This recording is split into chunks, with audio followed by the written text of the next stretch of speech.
Jean-Pierre Soki azalaki invalidé te azalaki validé alingaki jamais ça la retour na diaspora aya ko banda ko salisa bino susu ba conférence alingaki jamais ça lango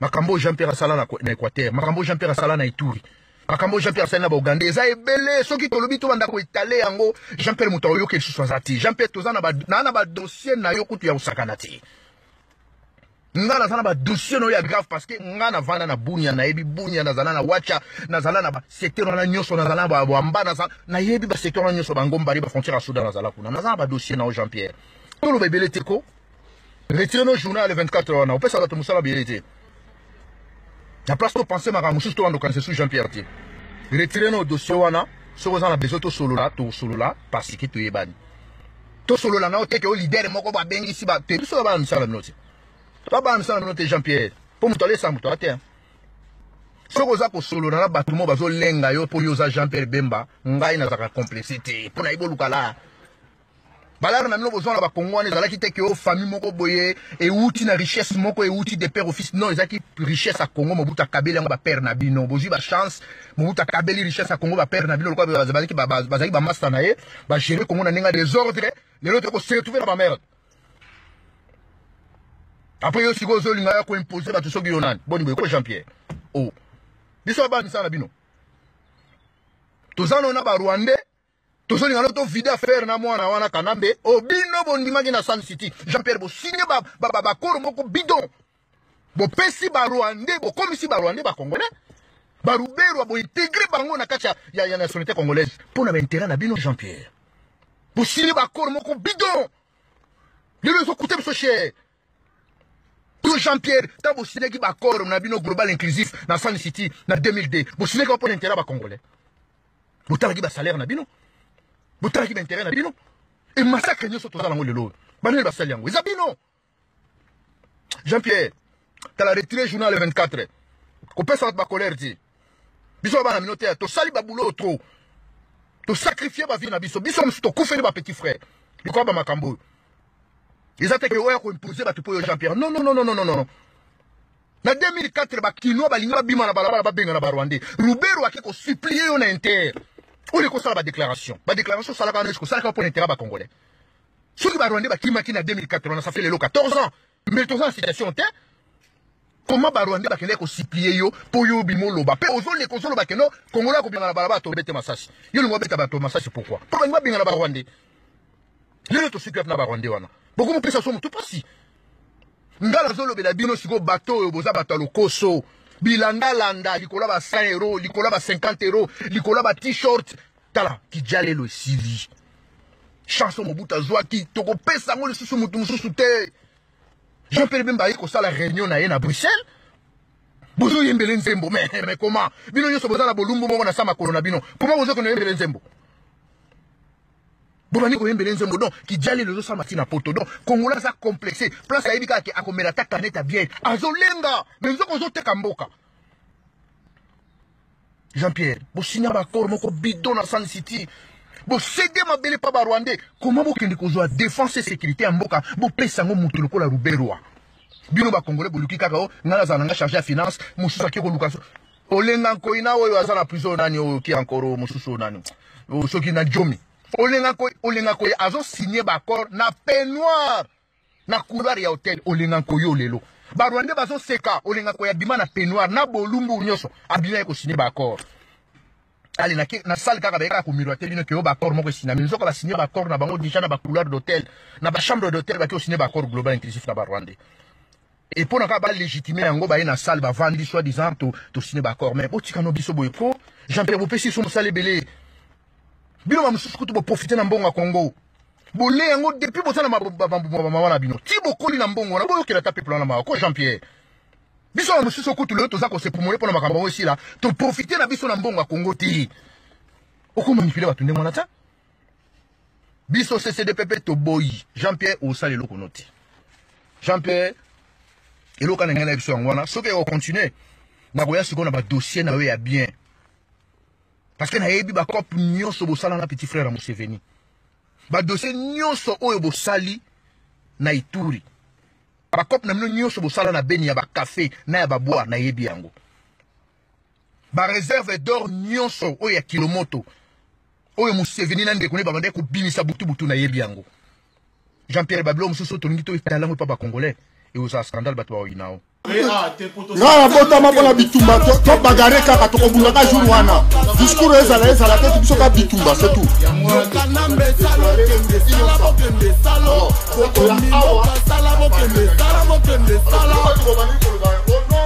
Bana Congo baolela bemba Congo Bana Congo baolela aya kobenga na Kabila Bana Congo baolela Bana Congo baolela Bana Congo baolela Bana Congo baolela Bana Congo baolela bemba Congo Bana Congo baolela aya kobenga na Kabila Bana Congo baolela Bana Congo baolela Bana Congo baolela Bana Congo baolela Bana Congo baolela bemba Congo Bana Congo baolela aya kobenga na Kabila Bana Congo baolela Bana Congo baolela Bana Congo baolela c'est qui croit que conseil ko beta na Bana Congo baolela bemba Congo aya kobenga na Kabila là le conseil Bana Congo commencer à jouer ici à Paris Bana Congo baolela Bana Congo baolela bemba Congo Bana Congo baolela aya kobenga na Kabila Bana Congo baolela Bana Congo baolela Bana Congo baolela Bana Congo baolela Bana Congo baolela bemba Congo Bana Congo baolela aya kobenga na Kabila Check, this is El Toro depuis Boucham.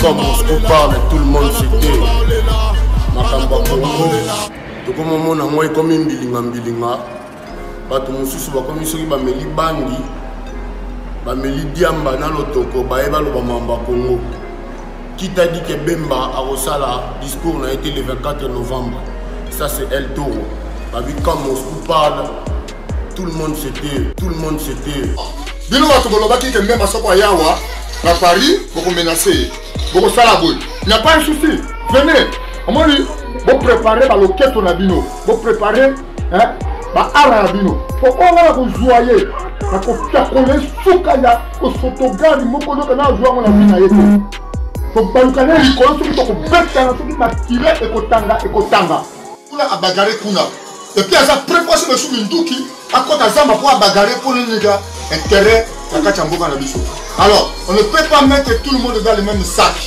to tchala kinyoso na kacha sac de côté grande puissance maître. Je rejoins la bataillon, this is El Toro, États-Unis. Tala, na moni vidéo moi ya ba combattant. Balo ba ke bango bemba rozalate samedi Paris. Bato belé basala 40 ans na poto mali le kota mbanga na bango na mukambate. Ya tout comme en babitumba sikoyo. Moi je demande à tous les bana poto, tous les jeunes congolais conscients qui veulent la démocratie au Congo, qui veulent que le lendemain, qu'ils puissent aller quand même au Congo, rejoignez-moi. Les gens n'ont petit belé, ba kola na poto, ba kanda ba combattant. Ba combattant pe bosali combat bien sûr, mais bosali ka bien te, ba combattre belé ba yiba basi ya bat na bandako. Ngana osenga na bat nyonso ba na beta combattant moko likofi le 24 novembre biso tozawana pour soutenir le président na biso Bemba Bongo. Toyoka discours na ye. Parce que le seul oya Simba Mandoki na kati ya Congo, yo Simba Mandoki ni combattant moko tazaka na munduki. Combattant to ganga ka combat to ganga na musika biso nyonso. Maintenant tout moni mwana mboka patriote oya Sina Mindele, oya Simba Mandoki pour na Congo, ba tie na prison 5 ans, ba boycotter élection na ye, bino boya bolo ba ke Bemba aboyate. Bemba osala discours na été. Maintenant azo prévenir bino et tout auto saganate. Bobonga ngana la ksibino azo travailler na préparer le rôle à combat konga Congo na manka nzambe respect na passo la bible likola mamba Congo ozo comprendre na olinga te bino ba combattant moko ya pa pamba oza na mbanga le rôle à cheval na bando ya poto na nous ma profiter mali le kota otro okolongwa minu mkolongo. Je demande à tous les jeunes conscients qui veulent que demain qu'ils puissent aller au Congo, rejoignez-moi, venez soutenir Jean-Pierre Bemba dans ce discours le 24 novembre, samedi déjà. Biso tozala wana. ya tout oyo ezala kutu makambo akoswana te mpo congolais bolobaka pamba moninga na boyaka makambo mpo nga na yaka na tumbaka mbala moko ozo comprendre mais mingi ezaka message na bacombattant oyo basalaki vidéo oyo balobi ke Bemba akosala discours te moi Yuri Kalenga États-Unis quand Moscou parle tout le monde c'était Maître Sia Lobaki cette fois-ci c'est El Toro Maître Loro et Toundé Kato Lobaki Daddy Bigis tous les Pomba tous les jeunes nés en France qui veulent que demain nos parents puissent se retrouver au Congo. Soutenez-moi, venez soutenir Jean-Pierre Bemba. On puisse écouter son discours. Qu'est-ce qu'il a à nous dire? Le Congo de demain, on ne peut pas. Batebele bayena kati politique, bazomona en musique. Où est la musique? Bemba Simba Mandoki Likola Congo. Yo Salani Likola Congo. Na Congo na minitio na babeni na partout, bazoboma bande bonabiso. Kabila zo éliminé ba jeune. Asala opération Likofi. Babomara ba jeune. Combattant nini aloba na benga ba Zoro Bilel na benga ba combattant ba Yuyu Mutumosi on en parle pour l'affaire opération Likofi ata combattant Morotaya parce que Bemba ya bolo ba rien cette fois-ci on va vous manquer le respect les combattants Morotaya ça c'est un pays de droit la France c'est un pays de droit Bemba il vient de prison on a besoin d'écouter qu'est-ce que Bemba Congo a à dire on a prévenir Bino Nazana bataillon et bazana sima. Ya tout openda pour na Congo.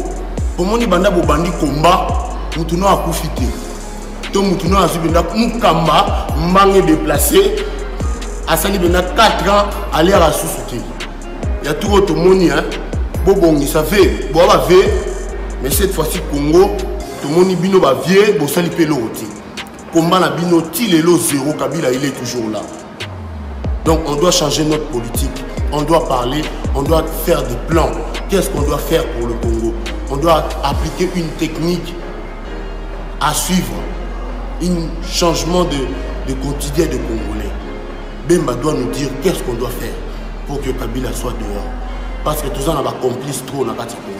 Donc, Bino tellement besoin pour distraire sous les Congolais. Cette fois-ci, on a ici Bino Bobo. Pour mettre déjà le bâti. Pozo Golbadjer.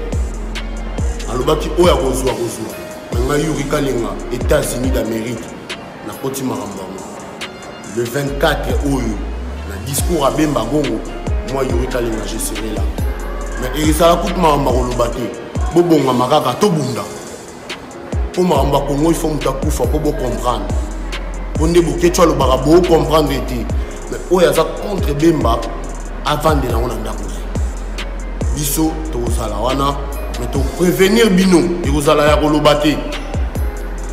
Pas de discussion. Oh ya Monica yé a boyi Bemba sala discours na France ayane ko bunda. Oh Yuri Kalenga Lobate.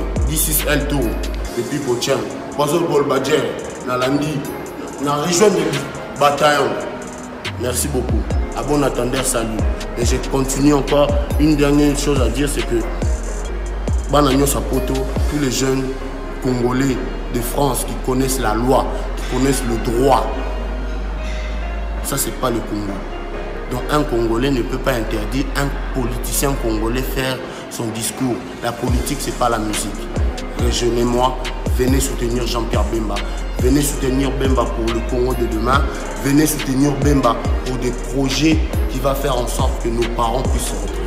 Aujourd'hui, vous le savez bien que nos parents ont toujours du mal à avaler parce qu'ils n'arrivent plus à aller au Congo, parce qu'il y a la pauvreté, parce que là-bas au Congo, on nous demande toujours des sous. Mais demain, si on choisit quelqu'un qui peut changer cette façon de vivre, qui peut changer le quotidien de nos frères et sœurs qui sont au Congo, ça sera bien pour toi et moi.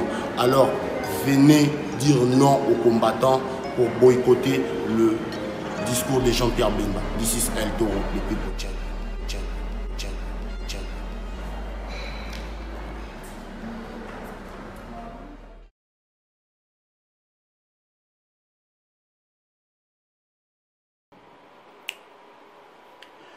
Bana sobe ko Congo to ko pesa bino mbote mingi bisika bozali ko na biso lelo kimia eskuza kata na bota bino ba oyo bazali ko na biso na mokili ya États-Unis d'Amérique mokili ya Europe mokili ya Asie spécialement na Corée du Sud awa na Australie pe na mboka Nouvelle-Zélande ba oyo bazali ko na biso na mokili ya Afrique du Sud spécialement na mboka Somi Congo na pesi bino mbote tika ete kimia na nkolo Yesu Christ kati na mbote na bino lelo Yesu ezali ndeko na bino place du koso oyo bosengeli pardon bomeseli kolanda to Yesu kozonga epa na bino kopesa bino mwa ba information to juipe mwa ba question to juipe par rapport na mission to kosala lobi oyo pe espèce ki bandeko mingi pe bandeko musuko on d'habitude ba tunaki ba question mingi pe koyeba nini ezali koleka na kati ya mboka na pesi merci mingi na bato nyonso oyo bazali ko se souscrire na chaîne na biso pe amona ete oyo tozali koloba ezali na nzela ya libération ndenge tolobi na kati ya mouvement na biso l'IDAP oyo tolobi libération d'abord démocratie après démocratie oyo ezali na bana ya somme bana ya liboso lokola élection tolobi ke na nzela oyo tokoti awa ya occupation mboka ekoki ko se libérer na ba élection te il faut toleka na ba nzela ya libération yango wana na kati ya mouvement na biso tozali na ensemble ya makanisi oyo totie pona kopesa contribution na biso na kati ya bitumba ya mboka pe lelo oyo tozali koloba lokola coordonnateur général ya mouvement génération Jean-Pierre Bemba awa na niveau ya Australie Pacifique na pesi bino mbote mingi bisika bozali lelo zesu ezana esengo ya kozonga pa na bino na kanisi boyoki mongongo ya journaliste na bino te papi kombe zali un peu empêché mais nazu ba question mingi ya bandeko pe il fallait te répondre ba question wana bandeko batuninga ba question ebele mba oyo balobi na pesa point de vue ya mouvement na biso pour venir ngai na oyo tali semaine oyo tokoti awa semaine rouge c'est-à-dire balobi est-ce que ndeko Jean-Pierre Bemba a concédé na ba menace ya Odombo par rapport na discours na ya promettre le 24 novembre samedi zali koya est-ce que a concédé na ba menace wana ikosuka ndenge nini baba tuninga par rapport na mission tokoti ko sala ya makambo ya Genève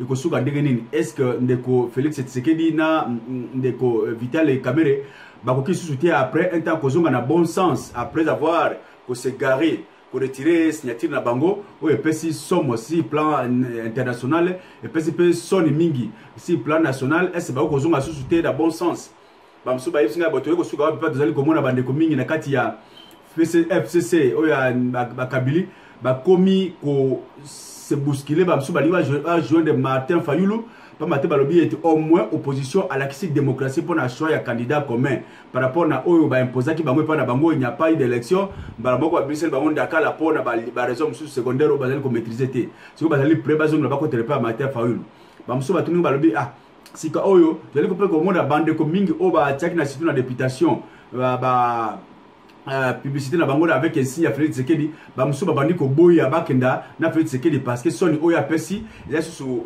c'est pour la basa la campagne na kombo ya Félix Tshisekedi balingi babima po base région de Martin Fayulu alors et kosuka ndenge nini bamso batuninga balobi ke sika oyo toki tozali koyoka opposition bazali ka kosala allusion na 7 o bakena na Genève bon le reste ya ba opposant oyo mso batikali na 15 wana mso ya ba candidat 21 wana tozali na yango ba mso wana place na bango ezali nini na kati ya campagne électorale oyo quel est leur poids politique na kati ya campagne oyo ba question moi mingi pe to komika ko tenter ko répondre na ba question na nyoso yango na pesi bino mbote na koya par exemple la question ya liboso na kati bolandi des pages publicitaires wana oyo ndeko Odombo azali koloba pe o ndeko Yurika Lenga azali koloba na kati Odombo na tonalité na ndinga pesi sénateur Jean-Pierre Bemba ils allaient menacer ce que l'objet peut-être menace moi je n'appelle pas ça menace ils allaient rigueur ya moto azali koloba avec sérieux c'est-à-dire tant moto azali koloba alongoli ko seka pembeni bimi lokola moto azali ko sala menace maintenant Odombo azali koloba makambo oyo ezali ko utela se ya motema na ye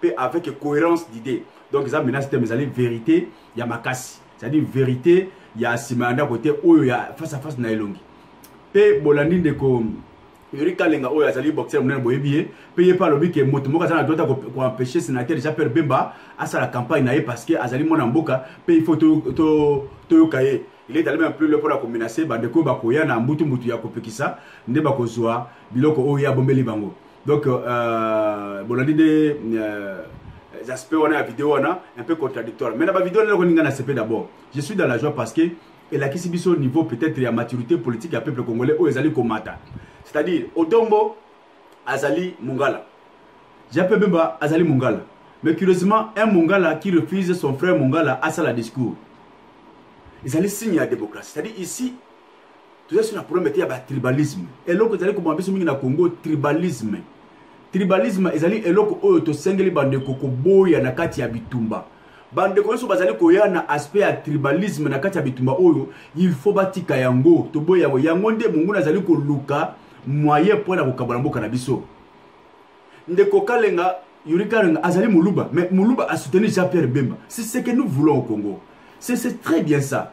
Et c'est là qu'on a accepté. Tout ça, on a un problème ethnique, tout ça, on a un problème tribal, tout ça, on a un problème d'idée. Ça, c'est très bien. Quand les gens discutent, les gens se séparent pour la idéologie, ça fait la fierté, il y a démocratie. Mais ce le problème, il y a Ndaka, Touti Boy, tribalisme, Ezali Mabé. Parce que partout, beaucoup de Ezalabat Bautiba Congo. Au coup, à niveau de Bango, c'est quoi battre? Oh, on a la Outi Moutou à Tchela, on a Moutou à Mbazangungu, on a Moutou à peut-être Yamatadi. Différence, elle est toujours. Bandou Ndenge Moko, Akolba, Ngai Ondundu, Ngai Bandundu. Et Ngana Outi peut-être Moutou à Djofa. Oh, Ngana Outi Moutou à Côte Boy. Et que c'est là la différence, elle est Bandundu, pardon, Équateur Ndenge Moko. Oh, Mbandi, Mbaka, oh, Mongo. Différence, elle est toujours. Même na Kassai. Mais même la Kassai, Bela Mpuka, Okaka, Bela Tibang, Okaka, différence ali. Oh, bah, tu as montagne. Oh, bah, différence, ezali toujours. Ezali toujours dans la carte, il y a d'accord différence. Même la carte, il y a d'accord moko. Point commun, c'est la carte. Donc, discutons sur les idées. Tout Kabola idée, mais pour le tribalisme, tout boy na carte, il y a Congo. Voilà ce qui fait que, bah, Zali Koloba, les choix, par exemple, les gars qui m'ont camboyé, le tribalisme, évitons ça. Évitons ça, démontrer sur le terrain, critère, ce qui s'est passé réellement. Ceux qui découvrent ajouter, tout le bac ajouté. Pour le tribalisme, tout le discours, parce que les alliés sont comme un virus. Voilà un peu ma première réaction. Je vois par rapport à des vidéos. Je vois il y a sens, il y a motos qui défendre l'idéologie, qui défendre le canaille et ma dictature, pardon, ma tribalisme et salité. Ça, c'est une bonne chose. Mais si ce point-là, je vais répondre ceci. Donc, est-ce que j'ai appris à concéder? Non, moi je crois quelque part, les alliés qui sont comme nene, mais il faut tout le banayango. Donc, on peut-être dans des dombosa ou achats à Kolanangaï, ou bien diaspora, monsieur Bazali, membre de bateau, baligné et salimate, n'a qu'au benga bango quand même une bonne réflexion, le bon sens des responsabilités. N'a qu'à l'habitement au Zali Kolbuna Awa, et là, quand le passe, tout comprendre les problèmes ou soit la situation dans laquelle se trouve notre pays. Et tout est surtout que Mboka est allé sous occupation. Même Bandeko Bali ko reconnaître la montée, Bayebi que Mboka est allé sous occupé, Hippolyte Kanambe, Azaras Ruberwa, Bangouni Soana Bisima Karaba, Touana Nyaruga, Batoa Baye la Congo, pas pour faire la démocratie, mais Baye pour coloniser Mboka Nabiso, pour occuper Mboka Nabiso, enfin à détruire Koyiban qui Nabiso, pour balkaniser le lobby est ya Congo, Toyebi Yango, Biso, Nyos. Na kopé ça moi exemple Mouké, Oyongana, Mona, la Katia classe. Dans la classe, j'ai fait l'humanité, la section de chimie biologie. Je me rappelle, maître professeur, pardon, il y a maths physique. Après, si équation, moi, je qui m'a casse. Après, si je peux réponse. Équation, moi, après, si peux réponse, réponse, par exemple, x moins d. Rien de réponse. Mais, alors, la section de moto, c'est la démonstration de la réponse. Pour utiliser la formule ou la recherche, la réponse. Ça arrive. La question de la professeur a fait ces questions, a fait ces réponses, bon, c'est des démonstrations. Ça arrive. Donc, réponse, vous allez là, équation, vous allez là, mais démontrer chemin ni le sali pour la réponse. Les alliés belés. Bah, monsieur va utiliser, va poser inconnu. Bah, monsieur va coller la formule, formule brute. Cette différence est causée toujours pour la réponse. C'est la même chose dans la RDC. C'est la même façon. Nous savons que le pays est occupé. Et nous savons que la solution, c'est la libération, la révolution. Ça, nous connaissons ça. Mais maintenant, les Congolais, nous sommes un peu différenciés là. Quelle formule, quelle structure, quelle possibilité, quelle stratégie pour la révolution en fait de libérer notre pays. C'est là où nous nous différencions. C'est là où se trouve le nœud de problème. Donc, nous avons la problématique que formule au Simbi Ezamabe, formule n'a kitoko. Non, au professeur de juger. Qui est professeur ici? C'est le peuple congolais. Le peuple congolais est un professeur. Il y a un linguiste libéré. Donc, le point de vue, il y a un déco X, un déco Y, et Zali toujours m'embêter. Ces questions, tant qu'on s'il ça, aux yeux de réponse, professeur de Kolbaline, les cas à tableau, expliquer Baninga, dès que nous avons une réponse. Il y a les cas à tableau, les qui s'appellent Baninga, expliquer Bango, dès que nous avons salaki. Bako bête l'homme, beaucoup ceux qui allaient à sol, puis Baninga, vous savez quoi apprendre la formule. Donc c'était un peu ça. Donc pendant ce temps-là, il faut une certaine tolérance. Ne jugez pas quelqu'un, mais une chose est vraie. Ce n'est pas parce qu'il y a des Zika, et que tout un chacun a une opportunité pour liberté à quoi na mai na quelque chose pas mamoto ndebo komitika liberté wana et à moto ça la eloko limité il faut se surveiller parce que moto musuba moni azo la cantine obi mai nzoka ne pétrole ayesu ko pele sa moto makasi. Là c'est une part des choses qu'on doit se faire na bituma oyo le premier élément à solution bituma oyo ils d'abord congolais tous à la cirque celui qui lit ici c'est un congolais. Parce que bato mingi bakoti tozali na xénophobie te ba congolais ne sont pas xénophobes, on aime tout le monde. Mais ba payane ba iko créer problème na kati ya RDC. Maintenant la première congolais c'est congolais faisons-nous confiance entre nous parce que il n'y aura pas un ange de Dieu qui descendra du ciel pour aya ko libérer Congo. Ça il faut tout tirer dans mon tour. Un ange de Dieu ne viendra pas du ciel. C'est que congolais mboko oya ko libérer RDC na bitumba oyo. Et d'où viendra ce congolais? Ces Congolais ne viennent pas aussi du néant. Ça qu'on se le dise. Et vous savez, Congolais, soit un ancien moboutiste, soit un ancien kabiliste, soit des peu motualero dans le système alelo, ou même s'il n'a pas travaillé dans la politique, soit dans le régime Mobutu, ou bien le régime avant Mobutu, il y a Lumumba, ou soit dans le régime Kabila. Mais il doit être un responsable même dans la gestion des entreprises publiques quelque part, dans le niveau de la diaspora ou bien au niveau du pays. Donc ça ne sera pas un Congolais du néant. Il faut un Congolais qui a une expérience dans la gestion de la chose publique. Donc ça, c'est un point de départ. Donc alors cela est puisque la libération n'est pas à Congolais. Qu'est-ce qu'on doit se faire? Il faut qu'on se fasse confiance dans un premier temps. Et confiance au personne en moto à reconnaître d'abord l'erreur naïe. Na uti wapi, na zali wapi. Na sala ki boye, mais na moni ke zali zela mabe, na lingi na changer. C'est celui-là qu'il faut d'abord couper sa confiance, parce que même la Bible. Jésus-Christ est venu pourquoi? Avec couper sa deuxième chance, seconde chance. Parce que to bunga kinzela, to kenaki na kaya munguna, Yesu aye pona kozongi sa biso na bolingo ya papa. C'est-à-dire la seconde chance. Il faut toujours donner la chance à la personne. Tant que mutu akufi na noté, azali toujours na ba capacité à changer, ya kozonga na bonne voie. Ça c'est très important. Cela étant, na kozonga sa biloko na kati ya Bible. Qui a libéré bana Israël na kati ya bomu ya Égypte? C'est Moïse. Moïse a passé vie na wapi? Et pas à Pharaon, et pas à Munguna, oyo azali ko déranger bande ko na ye. Et c'est quand Moïse a passé vie na ye, mais il arriva un jour. Par la foi, moi, c'est décidé que oh, ils allaient place n'angate, je dois libérer mon peuple. Toute l'histoire, on a commencé à se passer. N'dengue abomi égyptien, n'dengue akim na désert, plein Nzambé pourquoi beaucoup de Nzambé face à face, Nzambé aïe bisaya, puis ça y mission naïe. C'est toujours comme ça. C'est toujours comme ça dans la vie, frères et sœurs. Mais Moutou oya ko se ressaisir comme je vais le dire bientôt, c'est celui-là qu'on peut faire attention. On peut faire peut-être confiance. Est-ce que Moutou a déjà permis ba? Tu es ma béo ba sala. Tout ce qu'il a, les mauvais discours à Salah, bah menace, bah gestion à Salah dans le passé. Mais moi je crois que par il y a une chance à couper ça Jean-Pierre Bemba. Ce qui a dit que réellement, bah j'ai la chance à comment on est en train de Bruxelles. Vous sentez à l'homme une certaine culpabilité. Vous sentez en lui réellement une responsabilité que non, je dois libérer mon pays. Parce que là, tout le monde, alors j'ai créé le MLC qui est Mouvement pour la libération du Congo, mais c'est là qui Mouvement pour la démocratie au Congo. Si le Congo n'est pas libéré, je ne serai pas un homme libre. Vous sentez à l'homme cette culpabilité. L'homme peut changer. 10 ans où il a continué en prison. Je crois qu'il a eu tout le temps de revoir toutes les erreurs. Et il a promis qu'il va changer. C'est beaucoup. Moi je suis un gwandiste, je suis tisekediste, je suis un bembiste, pays est allé occuper tout libérer mon cannabis.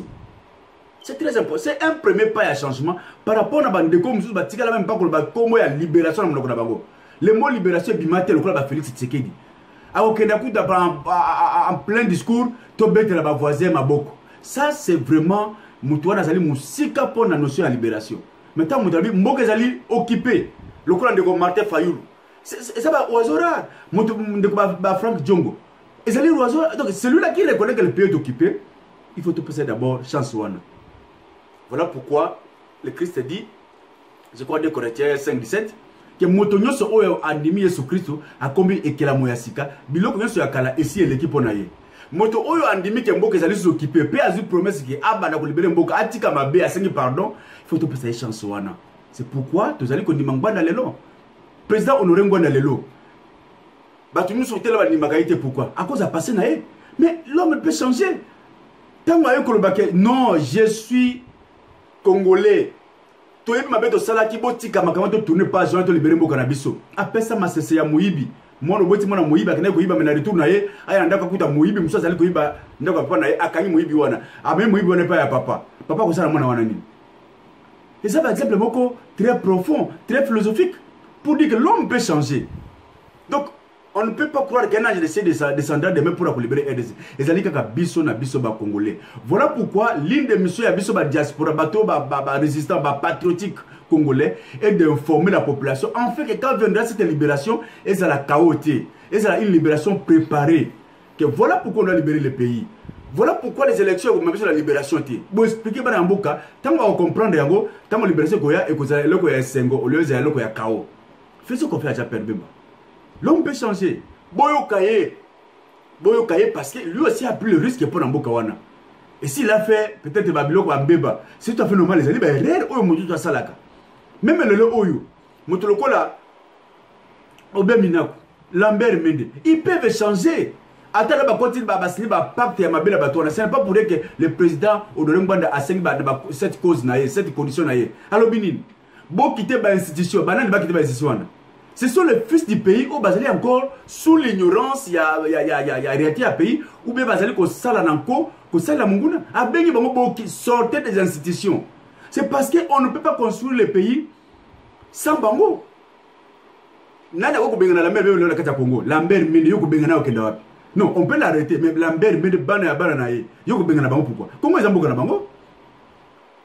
Obemina comment ils amboka na ye? Tous ces collabos, comment ça va bango? Mais va perdre, va tekinde milimbo, va perdre conscience nationale, le patriotisme. Voilà pourquoi on doit toujours enseigner l'évangile de libération tous les bâtés. C'est ce que nous disons comme à l'évangile. Quand on passe à la télé, il ne faut pas que quelqu'un ait le monde à bongo la motema, mon bongo motema, ou à bongo la lobby, ou c'est ma lobby, mais à l'embaté. C'est la même chose. Nous espérons qu'un jour, les sessions patriotiques et qu'on y a la bande de Kouana. Un jour, nous espérons cela et tout le matin. Mais malheur à celui qui, jour la libération, quand il écoute, il pas d'Amunguna, à Wanande de Kolim ça a été. Mais ceux qui a la veille à la libération, Moutoboka se ressaisir. C'est une bonne chose. Donc voilà pourquoi j'ai dit Odombo, le reste de la diaspora, va combattre, écoutons d'abord. Moutoboka ta Bengana Champion Manakata Congo. Mais ceux qui a se ressaisir, Père Lobi a continué à libérer Bokanaye. Faisons-le confiance. Parce qu'il n'est même pas candidat à la présidence de la République. Écoutons les messages qu'il va nous amener. Donc voilà tout ce qu'il peut dire à ce point-là. Ce n'est pas un défi, c'est une menace. J'ai pu m'appeler à Kosala meeting naïe. À Kosala yango. Odombo zonga na bon sens, zonga na bon sens. Faisons confiance na bana yamboka oyo, ba promettre réellement qu'ils peuvent changer. C'est ça le secret. Il y a force, il y a RDC. C'est ça le secret aussi à libération. Qu'on s'éloigne, qu'on s'exclure na bitumba oyo, na moto andimi mabe naïe. Donc, il n'y a pas de menace. Chapemba va bel et bien tenir son meeting le 24 novembre. Au Dombo peut avoir ça de l'autre côté, à cause d'un bon sens. Parce qu'il y a un bon commentaire dans la Kaiming, que le discours est cohérent, article pour la philosophie, mais il faut s'adapter, que les choses changent et que même si on a la diaspora, il faut toujours le canal et éclaireur au bateau basal que ça va sur le régime. Voilà tout ce que je peux dire à ce point-là. Jean-Pierre va tenir son discour et ça va bien se passer. Na bandeko va tenir la question koyeba ce qui réellement Félix Sekedi na Vital Kamé cause de la décision bango. Bon, dans cette même logique là l'homme peut toujours changer parce que Félix a l'acceptation instabilité politique, l'immaturité politique, l'amateurisme politique à la question. C'est-à-dire il peut toujours changer comme un bébé à tout moment à cause de malsus. Nous espérons bien que Nzelo ya accueilli à Yamabé à cause de ceci parce que tout le monde qui n'a eu tout le mission oyo à continuer à comment n'a pas de commenter titre par rapport à la date. Donc quand on a fait ambulance na Félix l'ambulance ali mutu ko makabatuna hôpital peut-être te ko kufa na yo. C'est-à-dire Félix ambulance la mort politique est côté ici à côté na kati ambulance ya oyo ko mena liwa parce qu'il a signé un engagement oyo le but ceux qui a respecté la moitié a fait mettre fin à la carrière politique na ye. Ça c'est un aspect aussi très important de ça qui a donc Félix qui dit vraiment vous allez mon amboka et vous avez encore la chance il y a que se ressaisir il y a que zonga la bon sens na parce que ils allaient encore tout tati encore jeune on comprend et ne regrettez pas 5 ans c'est encore rien na 5 ans, on profiter au rattrapé à rire, monsieur, Mko Salaki. Pas maintenant, tu as aussi le Bambenayo. Acte Salaki, c'est déjà passé, mais il faut se ressaisir. Ce qu'on rate, monsieur, très haut, monsieur, très monsieur, raté, bien, monsieur, raté, tant raté, ah, avion, attaqué, avion, go la crash. Moutoubanaski, avion, boy, avion, go sa, go zika. Au Kolbani, Dieu merci. Parce que tu dis que l'élection peut que ça le matin. Non, il faut se ressaisir encore, Rochelle. Zonga, Yebisa base, on appelle le Zonaka Malam. Que là, vous savez que non, toujours le bon sens, Bozoma et Kozala Malam, si la possibilité. Mais pour la Vital Caméré, il y a à changer. Félix peut toujours changer. Vital Caméré a changer parce que mission na Congo ezali mission ya ba traître ali collabo. To loba ngo mingi, il n'est pas congolais, azali rwandais aina Congo pour na déstabiliser opposition. Donc il y a à changer. Yebo il va être organité na suka. Vital comment changer. Bon, pour na Martin Fayoulou, Makamo Obalouba, Martin Fayoulou, Azana Bazité, Martin Fayoulou, Asalibo. Non, tout le bien, on peut bien l'émission. Ici, ce n'est pas un problème de popularité. C'est un problème à basité. Bande Koto, Kanamala, Munesika, Wana. Pas maté, Bande Konanga, des pes, Ngapenazolo, Babina, Zalimo, Katinabino. Awa, c'est un problème, celui qui est populaire, il faut qu'on pète des chances pour affronter l'occupation. Il n'y a pas eu un Congolais plus populaire que Tchène Tshisekedi, il a perdu les élections. Ici, le problème, ce n'est pas un problème à être populaire. Mais Mosengo Lelo, ce qu'il y a une élection, il va combattre. C'est-à-dire le pays est sous-occupé. Attends, Félix, c'est la fois qu'il a l'élection pour gagner. Oui, il peut toujours gagner. Même la souris congolaise a gagné politique en Nambé. Mais le problème, c'est que Monguna a quitté pour la première élection. Monguna yaki pona mando qui pona coloniser biso. Ce qui bâtit Martin Fayoulou, ce n'est pas absolument un problème aux alliés relatifs na popularité, non. C'est d'abord un problème à combativité sur le terrain parce qu'on sait d'avance que l'élection on a comme la libération était. L'élection est allié moyen officiel.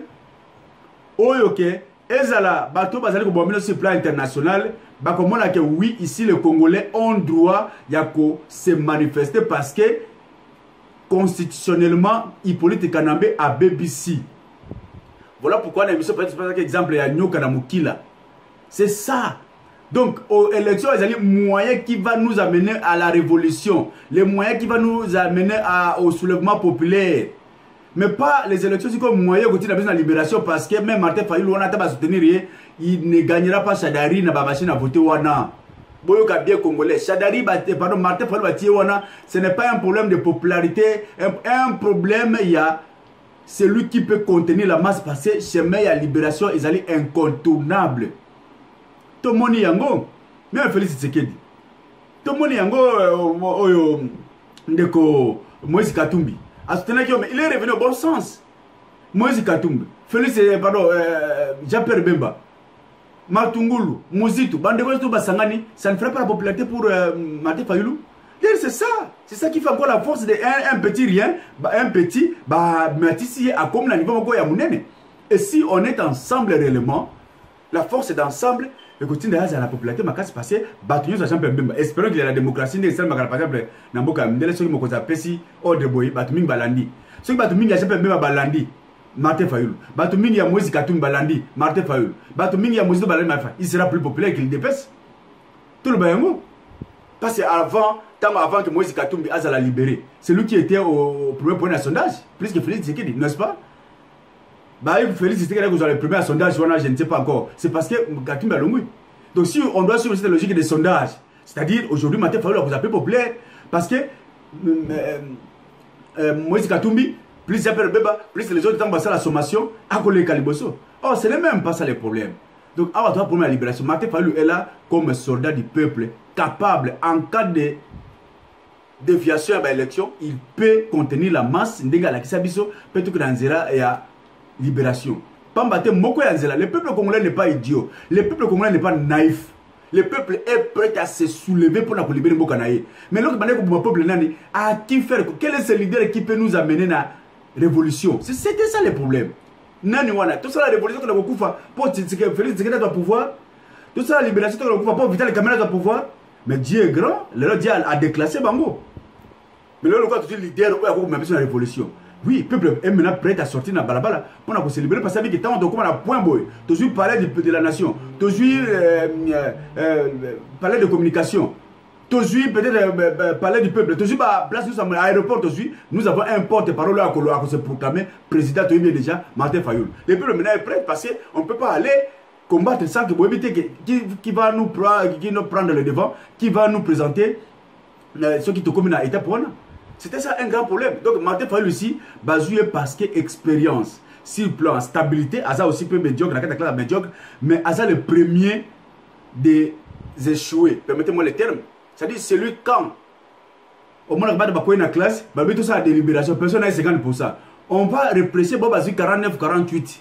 Martin Fayoul a été à 49, va délibérer. À combien meilleur? Mais Félix Yoza même peut-être dans C à 40, donc il faut peut-être la refuser ou bien reprendre l'année. Donc en bref, vous allez qui médiocre, mais il y a les enfants du pays où va se distinguer dans le discours qu'on peut facilement récupérer dans le Bitumba Yambok, tel que Martin Fayoul, Frank Djong, on va se ressaisir. Voilà pourquoi il a été choisi. Et il n'y avait pas un problème de tribalisme, il n'y avait pas un problème de ceci, cela, il y avait un problème de la réalité, un problème de l'objectif habituel pour le Congo.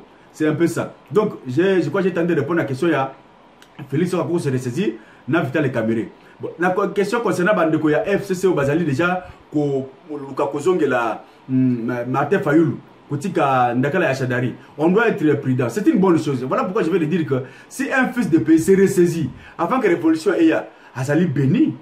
Azali béni, c'est le coup là où la Bible Jésus-Christ appelle le CCA travailler. C'est pas sûr que 7h, 8h, pas sûr que 17h, 1h avant faire travail. Ils auront le même salaire. Même en politique, c'est comme ça.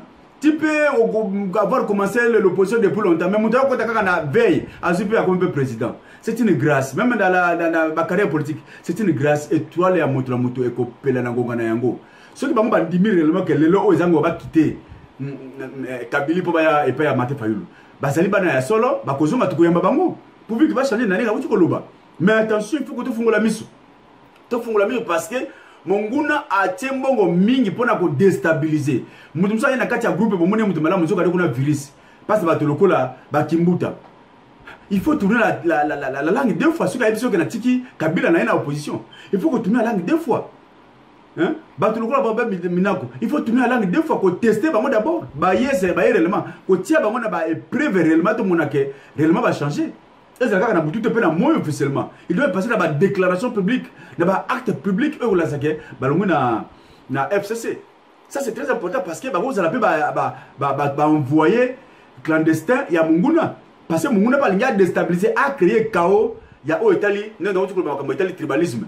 Maintenant, Équateur, Bandundu, côté ouest, ça la union contre Bata Est. Si vous avez Vital Kamere, si vous avez se désolariser dans Martin Fayoul, Est, Ouest, Zonga, comme ça, à partir de Est, Ouest, va créer des divisions pour organiser Mboka. Maintenant, parce que Bata Est, Bata Ouest, vice versa, c'est ça le malin aussi, le piège, il y a hypothèque Kanambe, comment même ma haine ethnique dans le Congo, afin de balkaniser le pays. Attention à la bande de Kouane, est-ce que pour bimisasiko aspect, il y a Est-Ouest, pour que pas ça sur Monguna chance. Ça peut être aussi piège à Monguna. Il faut tout faire la mise deux fois. Mais ceux qui ont la sauce à Bosolo, c'est une bonne chose. Bande de avec des pièces oyo, comme on voit qu'il y a efficient avant pour bâtir mais oui, mieux vaut tard que jamais. Quand Monique a venu déjà, l'homme peut avoir les mains de loin. Quand Monique est déjà zéro qui déjà moulili. Mais il est temps de se ressaisir. Félix Sekela à la Kissi. Pourquoi continuer à efficient pour l'élection? Vous allez perdre pour rien. Et quand il faut dire que non, na candidat Félix pour tel les intérêts, mais ce qu'il a fait, c'est déshonorant. Na tiki n'avait pas Martin Fayoul passer, c'est de la réalité. Non, on ne va pas vous condamner. Bien au contraire, vous êtes réaliste. Vous êtes réaliste. Sortez de la médiocrité au moins qu'il est temps. Bobima. Voilà un peu dans ce sens message à la ligne d'abord. D'abord, la somme école Congo, diaspora, surtout Bazali dans l'espace Schengen, Bao Bakopiba moyen, Bisika Musika Bakoma, Bokoma, Ndekoche Pebeba à Bengi Bino Mingi. Génération Jean Pebeba Botre Makasi, organiser le Coran Makasi. Maman est à Belgique, maman est à Paris, na ebine besoin d'organisation pour soutenir le kona ici Mamakasi. Na mort de la fin na biso, na kanisi na kolobalelo na lobby était, na niveau na biso awa, vous allez causer la ordre de la président Robert Bopena Kumu, après ça biso pas vous allez dire après pour ça la structure oyo par rapport na Mokambi, autorité morale na biso ndenge à pesi gonaye, tout ça la structure pour na soutenir Martin Fayoul officiellement awa. Nous sommes prêts pour ça, vous allez causer la décision à président Robert Bopena Kumu a signalé pour soutenir officiellement de Martin Fayoul. Ça c'est un. yango na pende ko Moïse Katumbi yo to lozana problème na yote Moïse Katumbi ceux qui te bandai ko se menacer contre eux parce que ba ambition démesurée au kataki ligne rouge mais tant au ligne au gérer mboka aux la même premier ministre aux la ministre mais aux allez bienvenue parce que na moi mko sala ki na katanga la kisi biso popularité na yo mais chef de l'état zali yoté to boyanaki eloko wana place on allait place ya bana ya somme ekolo Congo mozali problématique chef de l'état za place na yoté lokola oraté place wana peut on se ressaisir en respectant signature na yo peuple a kolimisa yo songa na bosolo ozo akubata campagne pour Martin Fayulu même so côté na mboka te ata na libanda bakoyamba yo tango mboko za libéré okozonga okozata gouverneur na ville ya Kinshasa de bala na Kinshasa bazali kozela yo ubeta ministre na biso ya sport pour na kumatisa ndembo eke na liboso tukoyamba yo na kati ya mboka mais président de la République zali place na yo te merci pour na respect ya signature na yo mutunde azalaka boy bon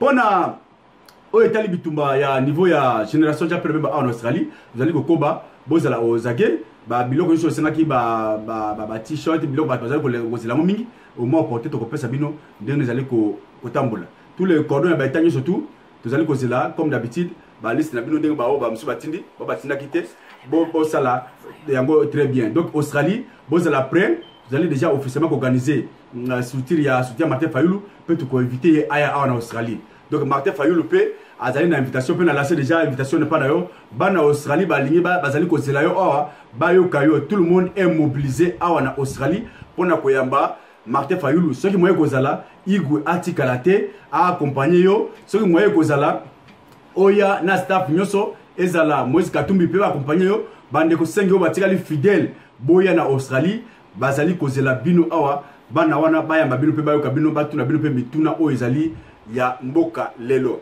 Voilà message ya lelo bana someko le Congo qui me zakati na bino bozala abonné bozala souscrire na chaîne na biso ezali ko pesa biso esengo mingi tant bozali ko na bino biso tant bozali ko komela biso tant bozali ko se souscrire parce que wana ezali contribution na bino na bitumba oyo tuzali pe na projet na biso sala ki na kati ya lidap pona ndenge nini ko komisa peuple congolais na libération to pesa ki yango pe na bato oyo to mona ki ke bako ko libérer mboka bana ensemble ya ko Congo to pesa bango projet na biso ya libération plan de libération c'est là mon plan na biso lidap ba sepeli pe bazali ko sala yango malem pe to pesa bango o nini ko sala na Congo qu'est-ce que nous pensons de la RDC après libération to kenandenge nini s'il tel plan on a constitué aussi notre projet de société peut to pesa bato pe bazali la capacité à diriger mboka vous allez ko la saïté vous allez ko le battre quand on a ko le battre on a critiquer vous allez pena oya malamu de lengeli pona mboka vous allez brancher pour faire confiance souscrivez-vous vous allez pesa ngopona biso pe allez ko motiver biso pour tout ça la mboka biso na nzela malamu